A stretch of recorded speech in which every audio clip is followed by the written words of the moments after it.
Dubai wrestles with unprecedented torrential rains. Over an unprecedented 48 hours, the skies over the United Arab Emirates darkened, and torrential storms washed away Dubai's picture-perfect image.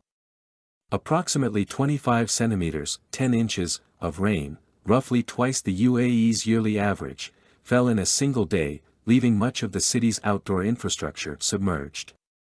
The usually arid desert country experienced its heaviest rainfall in 75 years, surpassing any recorded data since 1949. As the sun returned, so did stories of people stuck in cars and offices through an arduous night. Commutes turned into 12-hour ordeals on flooded roads, and air passengers endured chaotic scenes at airports. Dubai International Airport, one of the busiest for international travel, faced repeated delays, leaving frustrated travelers stranded. Some passengers were diverted to Dubai World Central Airport, where they faced shortages of food and water. The situation was described as absolute carnage by those caught in the chaos too. Despite the challenges, Dubai's resilience shines through as authorities work tirelessly to clean up the aftermath of this historic weather event.